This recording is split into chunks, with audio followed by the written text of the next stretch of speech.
안녕하세요. 세대공감 인문토크쇼 3대 만세 진행자 이동섭 작가입니다. 3대 만세는 명작 소설을 다양한 세대가 함께 읽고 이야기를 나누는 인문토크쇼인데요. 오늘은 네 번째 시간입니다. 그래서 오늘 저희가 함께 읽은 책은 바로 한강 작가님의 소년이 온다입니다. 사실 노벨 문학상 수상 계절이 되면 10월 중순 이쯤이 되면 항상 올해는 받을 수 있을까 그런 기대를 했었는데 어떻게 보면 올해는 전혀 예상하지 못했고 그리고 설마 이분이? 라는 생각까지 아마 하셨던 것 같아요. 그런데 10월 10일에 한국 시간으로 이제 새벽이었죠. 정말 기쁜 소식이 날아들었습니다. 바로 한강 작가님의 노벨 문학상 수상인데요. 그동안 우리나라에서는 김대중 전 대통령께서 노벨 평화상을 받은 적이 있고요. 문학상은 이번이 처음이고 아시아 여성으로서도 또 처음이다. 여러 가지 뜻깊은 그런 기록을 갖고 있습니다. 참고로 노벨 문학상은 작품에게 주어지는 상이 아니고요. 작가에게 주어진 상이어서 더더구나 올해 이제 70년생이신가 그래서 상당히 젊은 편이죠. 기존의 노벨 문학상은 약 70대가 넘어가시는 분들이 대체로 수상해왔던 이력에서는 조금 다소 벗어난 수상이 아닌가 싶습니다. 이런 뜻깊은 노벨 문학상을 이제 이 우리나라에서도 받았기 때문에 저희 3대 만세에서도 이 한강 작가님의 책으로 한번 자리를 마련하게 되었습니다. 오늘 이렇게 뜻깊은 자리에 저희가 이렇게 또 한 세 분을 모셨는데요. 간단하게 인사 한번 할까요? 예, 안녕하세요. 지석구입니다. 퇴직을 했고 지금은 중소 IT 기업에서 자문을 해주고 도와주고 있는 사람입니다. 안녕하세요. 저는 여성 패션지 엘르라는 잡지에서 기자로 일을 했었던 박성미이고요. 현재는 다양한 온오프라인 매체에서 컨텐츠를 만드는 일을 하고 있습니다. 네. 안녕하세요. 저는 지금 대학교 3학년 재학 중이고 영어 교육을 전공하고 있는 박나영입니다. 사실 이번에는 섭외를 전화하기가 조금 걱정이 됐다고 할까요? 왜냐하면 노벨 문학상이라는 것이 주는 무게감 같은 게 있잖아요. 왜 그런 거 있잖아요. 어제까지 그냥 편하게 이렇게 만났던 친구인데 갑자기 오늘 얘가 세계적인 상을 받았다 그러면 이 카톡 해도 되나? 막 이런 그런 느낌 있잖아요. 그런 게 좀 들어서 사실 제가 과연 이 책을 온전히 이해하고 받아들일 수 있을까? 사실 처음에는 못할 것 같다 라고 했는데 사실 이때 아니면 언제 노벨 문학상을 받으신 분의 책을 이렇게 읽어보고 또 여러분들과 이야기를 나눠보겠나 싶어서 수락을 했습니다. 그럼 그전에는 이 책을 읽은 적이 혹시 있나요? 아니요. 이번에 처음 읽어봤습니다. 그럼 한강 작가라는 이 분의 성함은 그래도 네. 워낙 유명하신 분이고 저는 사실 소년이 온다 말고 채식주의자로 좀 더 익숙하게 들었었어요. 예전에 그 부커 인터내셔널 상 받았을 때 그때 또 한동안 화제가 됐었죠. 네. 저도 부커상 수상 소식 듣고 채식주의자와 그때 소년이 온다를 제가 구매를 했는데 채식주의자를 읽고 너무 힘들어서 소년이 온다를 못 읽었던 기억이 나요. 읽을 엄두가 나지 않았어요. 이제 직장 생활 하다 보면 사회과학, 경영, 경제, 커뮤니케이션 이런 쪽으로 많이 좀 보게 되는데 문학 이런 작품은 좀 접하지 않고 이런데 그래서 수락을 하고 나서 보니까 이 책이더라고요. 그래서 어떡하지? 섭외 노하우 굉장하네요. 어떤 책을 할지를 얘기하지 않고 섭외한 다음에 하시는. 그래도 말씀하신 대로 저한테도 기회고 제가 한번 읽어보고 토론하면 나도 많은 것을 보고 느끼지 않겠나 싶어서 사실 우리 같은 보통의 사람들이 절대 다수를 차지하는데 어디 방송이나 매체에서도 우리의 목소리가 실릴 일은 잘 없잖아요. 그런데 이제 이 유튜브라는 채널을 통해서는 또 보다 많은 보통의 사람들한테 또 가닿을 수 있으니까 그렇게 마련한 자리니까 편하게 이렇게 말씀해 주시면 되지 않을까 싶습니다. 그러면 노벨 이 위원회에서 왜 한강 작가에게 이렇게 상을 수여했을까? 제가 이제 홈페이지에 들어가서 찾아봤어요. 근데 짧지만 압축적으로 굉장히 잘 썼더라고요. 작가에게 주어지는 상이니까 소년이 온다 같은 경우는 어떻고 채식주의자 같은 경우는 어떻고 작별하지 않다는 어떻고 이렇게 쭉 여러 권 대표적인 책에 대해서 다 이렇게 쓰고 있더라고요. 근데 그 중에서 이제 한국 언론에서 가장 많이 다루고 있는 것이 역사적 트라우마에 맞서며 인간 삶의 연약함을 드러내는 강력한 시적 산문이다. 요 표현을 가장 많이 인용을 하고 있더라고요. 그래서 아마 사건은 굉장히 비참하고 힘든 어떤 역사적인 사건이지만 그것을 다루는 어떤 작가의 방식이나 관점이 굉장히 시적이다. 그런 식으로 저는 이해했는데요. 그런 어떤 그 대표작, 그러니까 아까 말씀드린 것처럼 노벨 문학상이 작가에게 주어지는 거니까 어떤 책을 할까라고 생각을 하다가 주요 우리나라 온라인 서점들, 오프라인 서점의 그 판매 순위에 들어가 봤어요. 그랬더니 1등이 어느 서점이든 소년이 온다이고 두 번째가 채식주의자, 세 번째가 작별하지 않는다, 네 번째가 흰, 뭐 이런 순으로 대체로 일치하더라고요. 그래서 한국 독자분들에게는 한강이라는 작가의 대표작을 소년이 온다로 알고 있구나라고 생각해서 이 책을 선정하게 되었습니다. 자, 그러면 이 상을 수상했다 그랬을 때 어떤 생각이 들었어요? 저는 사실 한 번도 상상해 본 적이 없어요. 근데 정말 그 기뻤는데 언어의 장벽 없이 우리말로 된 노벨 문학 작품을 이제 제대로 온전히 읽어서 소화를 할 수가 있겠구나 라는 생각에 되게 기뻤습니다. 보통 우리 집에 한강책 있나? 막 이러지 않나? 당연히 그랬죠. 근데 책이 없는 거예요. 가보니까 제가 2권을 샀는데 근데 정말 부끄러운 얘기인데 너무 이고지고 산다 이런 마음에 책을 정리를 하게 됐는데 알라딘이라는 중고 서점에 판매되는 거 위주로 다 팔았어요. 그때 팔았나? 이유가 그때 제가 고민했던 게 아니 에르노의 책이 2권이 있었고 한강 작가의 책이 2권이 있었는데 2022년에 이 아니 에르노 작가가 노벨상을 받았을 때 역시 나는 안 팔았어. 이랬는데 딱 10월 10일 날은 나는 똥촉이었구나. 한강 작가의 책을 팔다니. 그거는 바로 제 주문을 죄송하게 생각하겠습니다. IT 쪽에 있다 보니까 과학계에서 그래서 우리도 받아야 된다. 문학상은 생각도 저도 못 해봤고요. 근데 받았다고 그래서 저도 깜짝 놀랐고 또 하나 뭐 그날이 좋은 뉴스가 굉장히 많은 날이었어요. 그래서 저녁에 우리가 굉장히 중요한 요르단하고 축구가 있었는데 우리가 이겼거든요. 무지개 이분이 와서 인터넷을 보다 보니까 툭 나온 거예요. 그 다음날 또 미국에서 금리를 내렸어요. 전반적으로 굉장히 기분 좋은 날이었습니다. 근데 그런 거 아세요? 우리나라에서 이게 노벨 문학상 후보로 항상 올랐던 우리나라 작가들이 계세요. 그래서 뭐 어떤 시인도 계셨고 소설가도 계셨는데 전혀 의외의 인물인 셈이거든요. 근데 축구를 평소에 보는 분도 계시지만 보통은 월드컵이나 올림픽 아니면 축구를 보는 분들이 많지 않은 편이잖아요. 이 문학상도 좀 저는 그런 면이 있지 않을까. 어떤가요? 주변에서 이게 수상 소식을 듣고 학교 도서관 홈페이지에 들어갔는데 진짜 대출 예약까지도 꽉 차서 이제 예약도 안 되는 지경에 이른 거예요. 그래서 제 주변 사람들도 이제 다 책을 좀 읽기 시작하고 있고 도서관이 그렇게 인기가 있지 않거든요. SNS 보면 막 많은 사람들이 이거에 대한 이야기를 논평을 막 쓰더라고요. 이 수상에 대해서 축하한다. 이제 그 파도가 지나가고 나니까 각자 자기 관점에서 뭐 그렇다고 이걸 또 읽으려고 그렇게 애쓰냐 뭐 그런 어떤 이야기들이 쭉 있더라고요. 근데 또 어떻게 생각하면 되게 짧은 며칠 안에 100만 권 가까이 작가분의 책이 팔렸다고 이렇게 나오던데 물론 내 책을 이번에 100만 권 팔렸다고 해서 100만 명이 다 읽지는 않을 가능성이 있죠. 또 그건 또 어때? 그냥 여러 가지로 뭐 출판 시장도 그렇고 참 좋은 일이 아닌가 싶은데요. 이 소년이 온다는 줄거리는 아주 간단합니다. 80년 5월 18일 지금은 이제 광주 민주화운동, 민주화항쟁 뭐 이렇게 되었는데요. 그날에 있었던 피해자들 위주로 주로 다루고 있고 그 피해자들이 그때 이후에 현재까지의 삶에 전반적으로 이어지는 이야기를 다루고 있어요. 그리고 맨 마지막 장에 놀랍게도 이제 한강 작가님이 직접 광주에서 자료를 모으면서 이렇게 망월동 묘지까지 참배하고 뭐 그런 이야기까지 담겨 있어서 이게 소설인가 뭐 다큐멘터리인가 싶은 그런 경계로 끝나는 그런 책인데요. 여기 그래서 굉장히 다양한 인물들이 나오는 그런 큰 소설의 뼈대는 이제 그렇게 구성되어 있습니다.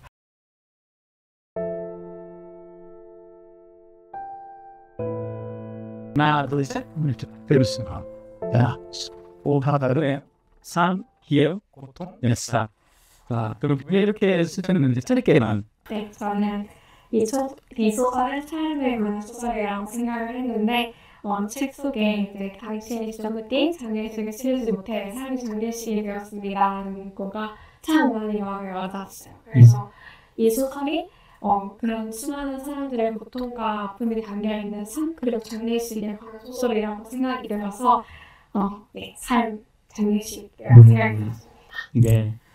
저희 어릴 때 그 초등학교에 있는데 상기야 전교라는 말이 네. 있어요. 그래서 그런 일이 다시 있으면 안 되니까 우리가 기억하고 늘 대비하고 이런 게 있는데 이런 정말로 기억하기 힘든 기억하고 싶지 않는 일이지만 우리가 기억해서 앞으로는 제대로 우리는 일이 없도록 우리가 준비해서 이쯤에서 기억이 올 것 같습니다. 덧붙이자 사실 저도 기억을 생각했는데 처음에 있는 기억이라는 게 사실 그 라틴어를 공부를 할 때 이렇게 보게 됐는데 라틴어에서 그 진실의 반대가 망각이거든요. 진실 그 진실을 해본 게 아니라 진실이나 베리타스는 오를 이렇게 되게 처음에 이해가 바로 안 되더라고. 왜 진실이라고 안 돼도 이게 생각했는데 그 유럽인들의 사고하시는 되게 시간에 근거한 서약이니까 사실은 인간의 모든 기억은 시간이 지날수록 잊혀진다는 거예요. 그런데 진실이라는 것은 아무리 시간을 많이 지나도 그 강에 단단히 남아있는 무엇과 같다고 생각하지 않았을까.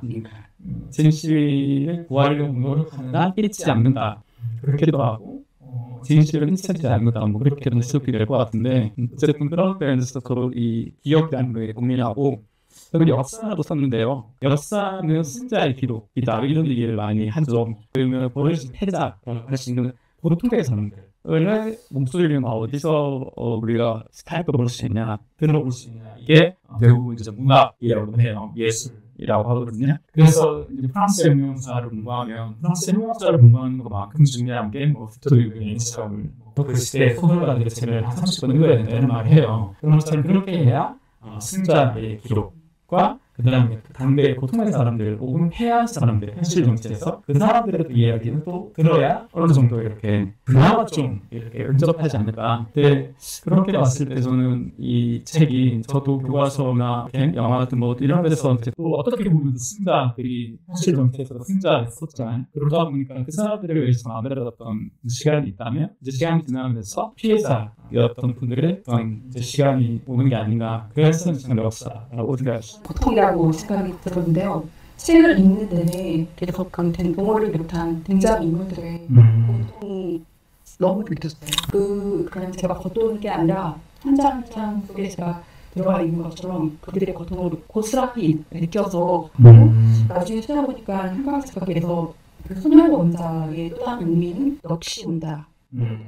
하셨더라고요. 그러다 보니까 자, 그러면 이 소설 읽으니까 어떤 생각이 들던가요? 일단 마음이 진짜 너무 많이 아팠던 것 같아요. 원래 제가 책을 읽으면은 그 자리에서 막 읽어버리는데 몇 번을 덮고 다시 펼치고 할 정도로 정말 읽기가 힘들었어요. 사실 저는 이 5.18 운동에 대해서 잘 알지는 못했는데 이 책을 읽으면서 이제 마음 아픈 우리 역사를 다시 한번 알 수 있었던 그런 시간이었던 것 같습니다. 저는 이제 그 당시에 제가 대학교 2학년이었어요.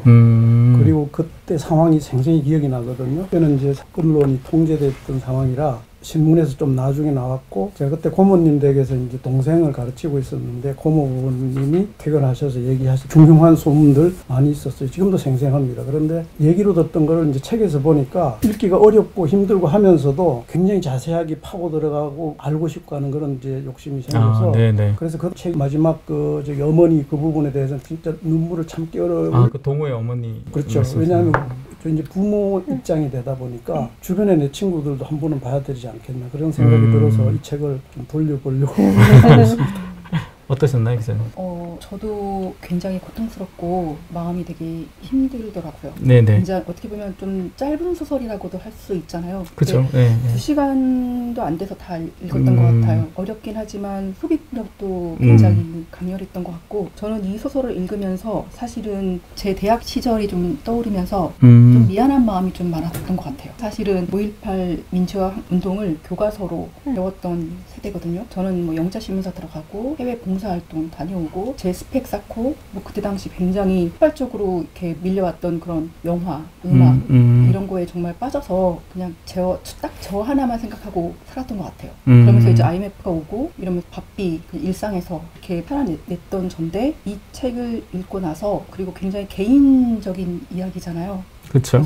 내가 되게 그때 당시 꼬질꼬질한 저희 복학생 운동만 한, 그리고 취업도 안 돼서 도서관에 있던 선배들을 보면서 루저라는 생각을 했던 적도 사실 있었고, 또 저희 세대에 비해서 좀 더 어려운 후배 세대들 사이에서 저희가 아무것도 하지 않고 그런 것들에 대한 굉장한 미안함과 부끄러움 이런 것들까지 같이 교차했던 것 같습니다. 이제 이야기를 하셨으니까 그런데 처음 그럼 이 사건을 아시게 된 게 언제였어요? 고3 때 교과서로 본 것 같아요. 4.19, 5.18 뭐 이런 식으로? 네네네. 저희 대운동장에서는 한총련 뭐 이런 대회들이 잠깐만요. 한총련이 뭔지 아세요? 아니요. 한국 대학생 총연합회. 그러니까 예전에는 그런 대학생들이 전체 연합해서 이제 1년에 한 번씩 뭐 그런 북한과 통일을 해야 된다. 뭐 여기 연세대학교에서 다 모여가지고 이제 데모를 했었거든요. 그 응답하라 이런 데 보면 자료 영상으로 나와요, 그게. 그래서 저는 교과서로 접하고 그냥 계속 오며 가며 이제 귀동냥으로 듣다가 영화를 통해서 사실은 조금 더 구체적으로 접했죠. 기자님은 학번은 몇 학번이셨죠? 93학번. 93학번. 네. 그러면 학력고사 마지막 세대네요? 네, 맞습니다. 네. 그 학력고사 끝에 대학을 들어갔을 때가 사실은 그러면 이런 어떤 뭐 역사나 한국사나 뭐 그런 걸 집중하는 친구들이 몇몇 있었고 하여튼 다수는 아니었고 대부분은 저처럼 대중문화 그때 이제 막 쏟아지던 때니까 네 그때였어. 많이 정도 동성 시네마텍 이런 시절이 기존 훌륭 문화적 혜택을 맞아요. 일본 대중 영화 처음 개봉되고 네, 막 그랬으니까 맞아요. 네. 그런 어떤 문화나 이쪽에 좀 더 많이 네. 끌렸던. 하지만 학교 한켠에서는 여전히 또 그런 문제에 대해서 파고드는 쪽도 있었고. 사실 대학 오기 전에도 이제 지방 출신인데 부모님들이나 아니면 운동하던 사촌 오빠, 사촌 언니들에 대한 얘기를 너무 많이 듣죠. 여기서 운동은 그 헬스 운동이 아니라 빨치산은 뭔지 아세요? 그 아버지의 해방일지라고 정지하 작가 책에서 정지하 작가 북토크에서 그렇게 얘기하시더라고요. 자기 아버지가 빨치산이었는데 그렇게 얘기하니까 어느 분이 끝에 손을 들고 질문을 하더래요. 빨치산은 제선 옆에 있는 산인가 이렇게 너무 이렇게 순수하게 물어서 답하기 너무 어려웠다고. 빨치산이 프랑스어 파르티잔에 이제 저는 그 말인데 어쨌든 저희 때도 최루탄 내세를 받았던 것 같아요. 지나가다가. 그리고 그런 사촌 오빠 언니들의 데모 얘기를 들으면서 응원을 보내기보다는 비판적인 시각이 더 강했던 것 같아요. 저희 세대만 하더라도. 네. 이 사건 자체는 그냥 교과서로 아시고 영화로 나중에 네, 나중에 이제 그러니까 그냥 큰 뭐 구성이 어떻게 이루어졌고 이거를 굉장히 그냥 글로 배웠고요. 네, 그리고 나서 이게 조금 더 그 영화들을 통해서 뭐 어떤 영화들이 있었을까요? 변호인, 그다음에 송강호, 택시운전사. 나영님은 언제 교과서에 나오나요 이게? 네, 저도 교과서에서 배웠는데 되게 짧게 접했지 이렇게 자세하게는 저는 몰랐었고 아까 말씀하신 것처럼 택시운전사 같은 영화나 아니면 5월의 청춘 드라마 맞아요. 그 드라마 있었죠. 맞아요. 네. 사실 교과서에 나왔을 때는 이렇게까지 심각할 거라고 생각은 못했어요. 그리고 매체에서 확실히 제가 눈으로 보니까 좀 다르긴 하더라고요. 너무 끔찍하다는 생각이 먼저 들었고 이게 한 나라 안에서 권력이라는 이름을 가지고 사람한테 이렇게 끔찍한 일을 해도 되는 건가 싶은 마음이 가장 크게 들었었던 것 같습니다. 그러면 대표님 그때 실제로는 어땠나요? 사실 그 당시에 넌 신문, 방송, 온 세상의 얘기가 이걸로 50동안도 옆에 있었어요. 그런 거 아니고 학교 갔다 왔는데 공부가 광주에 나중에 광주에 사람이 엄청 죽었단다. 무서워서 이랬더니 뭐 지금 공수부에 어떤 것을 이런 시사가 계속 듣고 있는데 이제 월요일날은 조한신문에 안 나왔거든요. 네. 석가지신문부터 조금 시작한 거예요. 그런데 그래서 이 어마어마하게 큰 일이었고 굉장히 불안하고 왜냐하면 학생들, 그쪽 출신 학생들은 강의에 안 가도 걔를 왜 안 갔나 이런 얘기 있었어요. 미안한 얘기지만 그 당시에 저는 우리 동네 아닐까 우리 부모님은 걱정을 안 하시거든요. 네, 그렇죠. 네. 그래서 굉장히 쉬워갖고 신문에 계속 나오는데 사실이라 진실이라 소문이 더 많이 났어요. 그럼 당시에 뭐 주변 친구분들, 가족분들하고 이런 거에 대해서 얘기도 하고 그랬었나요? 저는 그쪽 출신 학교 학생들이 있었어요. 친구 만나는 친구도 있고 근데 대학생 가는 이유는 선거들도 들었어요. 여학생은 대학 학생이 한 10에서 15% 이렇게 됩니다. 그래서 그 당시에는 대학생이라면 누구든지 굉장히 많은 사람들이 진보적인 생각을 할 수밖에 없다 그럴까? 현재 시스템이나 제도나 상황을 바꾸려고 하는 그런 요구들이 있으니까 그 당시 되게 많은 학생은 다 없었고 굉장히 정밀하게 강하게 토론을 했고 전반적인 수업을 저희는 거의 못했어요. 선배분들에서 올저 10년부터 해가지고 1년에 10일이 나왔고 유학에서 수업 일수가 모자라서 학교에서 말해서 겨우 유학 하나 올라갔고 또 오해가 터져서 또 학교 못 다녀서 학교는 전부 다 폐쇄가 됐었어요. 말씀만 들어도 갑자기 막 그때 분위기가 느껴지는 거니까 지금 그 당시에 특히나 이제 이렇게 몰랐으면 몰라도 알았다면 분노나 뭐 아니면 아다범이나 이런 게 좀 참을 수 없었거든요. 봤을 때. 자 그러면 그런 사실은 이런 정보 없이 이 체험은 굉장히 많을 것 같고 그래도 한번 그런 어떤 경험과 수를 갖고 이제 대표님 혹시 어떻나요? 이 세리 두 가지로 말씀을 드리면 하나는 성문으로만 모든 것을 그런데 이 책을 보게 되면서 진짜 진실을 살려하고 싶은 건 이제 굉장히 접근하기 어렵고 그랬지만 또 진실을 좀 더 알고 싶은 그런 욕구가 많이 생겨서 그렇게 나서 인간이 무엇을 위해서 이런 행동이 일어나야 되는가 진짜로 알고 보면 무엇을 위해서 이렇게 사람이 생각하고 살아갈 수 없는 사람으로서 행동할 수 없는 이들이 지지한 사람이냐 행동한 사람이냐 그건 어떻게 가능했을까? 인간 본질, 양심에 대해서 다시 내가 많이 느끼게 됐고 우리 후세들도 이런 거를 좀 참고해서 다시는 아니겠지만 정말로 이해할 수 전쟁이나 그 위협 이런 일어나지 않아요. 그 말씀드린 하나 더 나는 그런 기성 세대로서 그 당시에 우리 후배들이 왔을 때 그때 우리들 뭐 하고 있었지? 이런 거에 대한 책임감, 미국점 이런 것들이 계속 느껴졌습니다. 기자님 어떠셨나요? 5.18이라는 굉장히 무거운 주제로 앞에 탁 올려졌으면 좀 거부감을 느꼈을 것 같아요.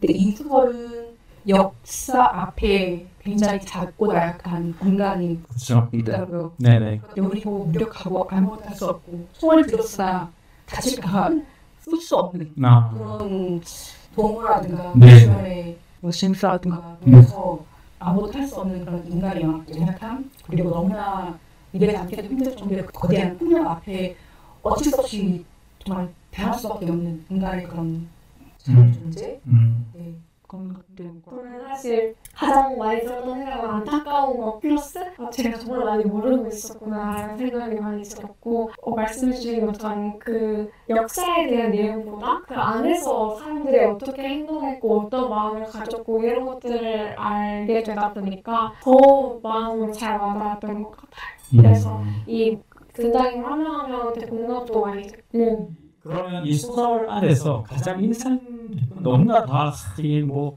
제가 한 3번 읽었어요 이 책을. 첫 번째 읽었을 때 엄청 정말 너무 힘들었거든요.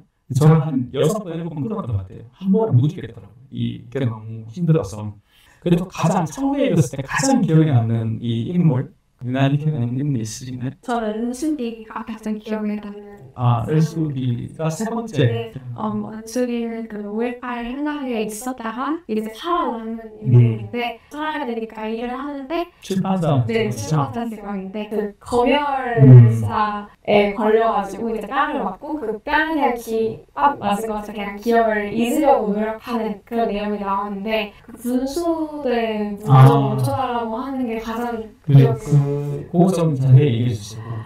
이제 5.18 마무리가 되고 이제 그렇게 수많은 사람들이 죽었는데 그 사건 현장에 어떤 전남 도청 앞에 분수대에 물이 이렇게 분수가 나오니까 그 은수기가 이렇게 타고 지나가다가 도청에서 항의를 하죠. 지금 무슨 좋은 일이 있다고 이렇게 분수를 하냐. 그 장면이 되게 사실 분수대 물 나오는 거 그냥 그렇게 지나갈 수 있는 건데 사실 자기도 얼마나 미안하고 또 고통스럽겠어요. 근데 그런 상황에서 할 수 있는 최대한의 예의를 그 희생된 많은 사람들에 대한 최대한의 예의를 갖춘 게 이제 저는 외통이었다고 생각이 들어서 저는 한번 말씀드렸는데 제가 이제 자식을 키우고 그러다 보니까 사실 어머니 찾는 것 같아서 힘들었어요. 동호 어머니, 수건이 어머니, 짱이죠. 그 참 눈물이 나서 이제 참으면서 읽었는데 이제 어머니가 자식을 읽고 그 순간을 상상을 해가면서 이러지 않았으면 이랬을 텐데 있었을 때 놓았을 텐데 그때 내가 붙잡았어야 하는데 부모와 자식 이름에 대한 슬픔 또 이제 그 집 앞에 아스팔트를 놨는데 거기를 계속 드나들면서 사람들이 더운데 거기만 따뜻한 기자인데 근데 그 집 앞에 어머니가 간 거는 자기 아들이 매일 거기 드나들면 같이 가고 싶으셨을 거고 그 다음에 공기를 느끼는 것도 자식에 대한 사랑과 따뜻한 느끼고 싶어서 계속 그렇게 다르실 드나들시지 않았을까 이런 생각을 하면서 어머니가 가진 면한테는 또 말이 저는 5장 반을 읽고자 선주 피고대회 얘기를 해요. 피고대회에서 그러니까 선자는 어떻게 했냐면 정치니 뭐 이런 관심 없고 그냥 하루하루 열심히 이제 일단 가난하게 살아봤지만 평화로운 삶을 추구하는 그런 여성이고 자기가 제일 작은 거라도 자기 견딘다 이런 게 앞에 기억이 나는데 선주가 피부 예외가 있는데 처음에는 그 몸을 피하려고 피하다가 살아남으려고 혼자 살아남으려고 하다가 마지막에 내가 그냥 공을 받을 수밖에 없는 받으려고 받았는데 네, 이게 이제 엄청난 결과를 받는 거죠. 이제 저라면 어땠을까라는 생각을 드리고 그렇죠. 저도 살이 받았을 것 같고요. 제가 그 자리에 있었다면. 그런데 이제 좀 의아했던 거는 저는 그렇게 해서 나중에 나왔을 때 좀 다시 일상에서 일을 하는 살아가거든요. 네. 어떤 마음으로 살았을까라는 생각이 들어요. 저는 살 수 없었을 것 같아요. 그게 상상이 안 되죠. 안 돼요. 상상할 수 없는 것 같아요. 어떤 마음에도 상상은 안 되지만 그냥 추를 살짝 해보자면 나중에 성령이 죽지 말고 이런 일을 하고 살아내고로서 견딤으로써 인간은 도덕을 좀 지키는 게 아닐까.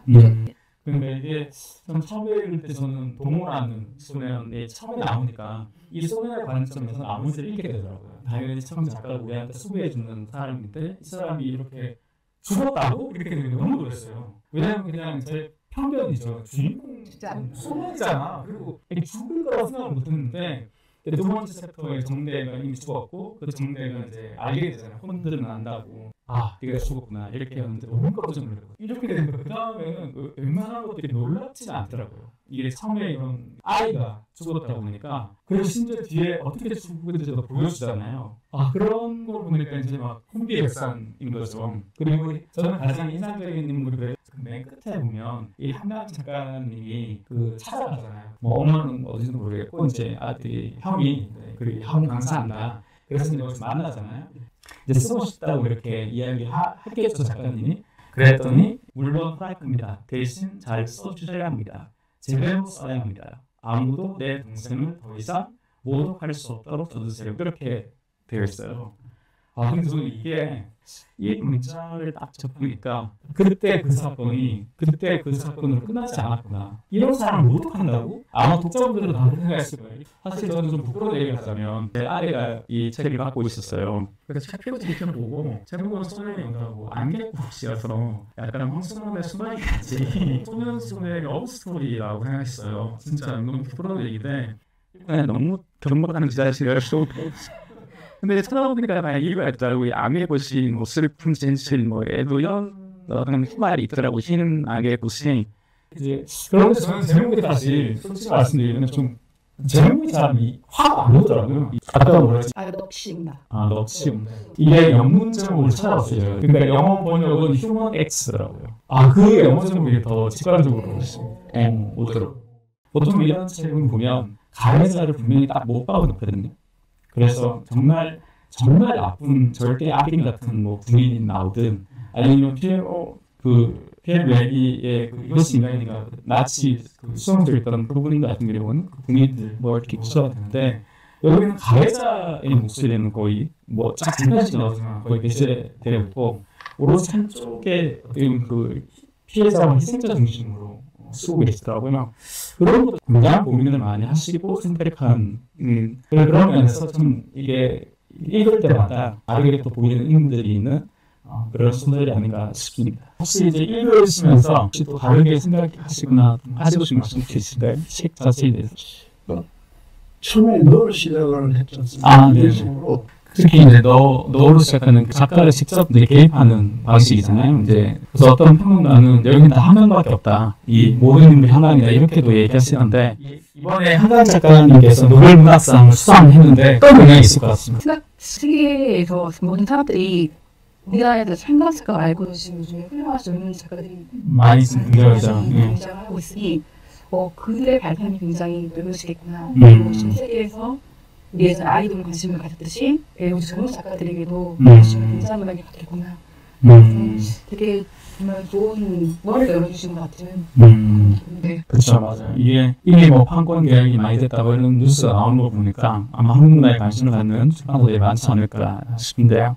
요즘은 20대, 30대들이 굉장히 많이 읽고 있을 거예요. 특히 이제 성별로 얘기하면 좀 그렇지만 여성 작가분들이 굉장히 약진한다 이런 얘기를 많이 하시더라고요, 평론가들이. 그래서 소재도 다양하고 뭐 관점도 되게 다양하고 그런 면에서 사실은 조금 이번 기회에 우리나라 소설에도 좀 관심을 가지면 좋지 않을까 싶습니다. 자, 마지막으로 이 이야기를 쭉 하다 보면 이게 좀 생각이 바뀌기도 해요. 물론 안 바뀔 수도 있습니다. 그래서 다시 한번 이 한강 작가님의 소년이 온다는 어떤 책이다 하나 써주시기 바랍니다. 들어보실까요? 저희는 바뀌었네요. 저는 역사에서 현재로 바뀌었고, 기자님은 고통에서 용기. 대표님은 인간으로. 아까 뭐로 했었나요? 그거는 기억에서 인간의 사랑으로 바뀌었고, 그래. 삶. 사이가 삶은 너무 다 큰 얘기라서 대표님 다 얘기를 해볼까요? 왜? 하는 기억이라고 했는데 그런 기억을 통해서 우리가 계속 잊지 말고 우리가 더 미래로 나아가는 그런 이제 의미가 있을 텐데 결국은 인간의 가치, 존엄성, 인격 이런 것들을 이제 말씀하시는 것 같고 그래서 이 가해자나 피해자나 제3자나 누구가 그 서로를 사랑하는 인간애를 가져야 된다는 생각이 들고 이 책을 통해서 과거의 많은 상처와 어려움을 극복하고 모두가 사랑하는 공격자, 수비자 없이 모두가 사랑하는 그런 인간애를 발휘하면 좋겠다 이렇게 봤습니다. 저는 이제 고통이었다가 용기가 됐는데 사실은 저도 처음에 사랑을 생각을 했어요. 이 소년이 온다에 나오는 이제 등장 인물들을 보면서 너무 이제 깊숙이 느끼면서 네. 그들의 고통을 좀 안아주고 싶다는 마음이 좀 들었고 특히 동호 같은 경우는 네. 5월 18일마다 저는 생각이 날 것 같아요. 사실은 사랑해서 저는 조금 더 나아가서 그들의 고통에 이제 저는 더 이상 외면하거나 침묵하거나 잊지 않겠다는 참에서 기억을 해주고 싶은 그런 용기 그런 생각이 들었습니다. 네. 저는 현재라고 생각했는데요. 사실은 이게 소설 끝에 보면 작가가 직접 등장해서 이걸 쓰게 된 과정, 연유가 나오잖아요. 그런 걸 보면서 80년 5.18 같은 일이 지금 우리 사회에는 다행히 없지만 또 약간 넓혀보면 뭐 지금도 전쟁 중이고 러시아랑 이스라엘 같은 데는 좀 현재에 대해서는 이런 일이 좀 일어나고 있지 않나. 그래서 현재에 좀 관심을 갖고 그런 일이 안 일어나는 게 제일 좋은데 일어났을 때 최대한 또 어떻게 희생자들을 좀 줄일 수 있는가. 뭐 그런 현재에 대한 이야기가 아닌가. 그래서 온다라고 표현한 것 같아요. 소년이 온다라는 현재형을 표현한 게 아닌가. 좀 현재를 환기시키는 그런 힘이 이 소설에 있다. 저는 그렇게 생각이 듭니다. 한 긴 시간 동안 이 쉽지 않은 이 소설에 대해서 여러 이야기들을 나눠봤는데요. 이렇게 어떻습니까? 이렇게 약간 세대도 다르고 좀 처음 뵙는 분들이고 이렇게 전체적인 소감 한번 들어볼까요? 사실 오기 전까지 진짜 제가 시기도 좀 짧다 보니 걱정을 많이 했는데 생각했던 것보다 편하고 또 그래서 좀 많이 배울 수 있었던 것 같아서 또 책도 더 깊게 이해할 수 있었고 해서 너무 감사하고 영광인 시간이었습니다. 저도 되게 살아왔던 시간도 다르고 사회도 다르고 그 경험했던 것들이 되게 다 다른데 소년이 온다라는 책을 주제로 생각을 주고받고 특히 대선배님이 그 시절 얘기를 듣다 보니까 좀 더 제가 깊게 서로 이렇게 교감해 볼 수 있어서 굉장히 좋은 시간이었던 것 같습니다. 저는 이제 학교 강의도 이제 가끔 다니면서 제가 20대하고 뭐 40대는 뭐 기회가 가끔 있지만 20대하고 이렇게 약간 주제를 놓고 토론하는 기회는 거의 없습니다. 학교 강의에도 학생들 질문도 안 하더라고요.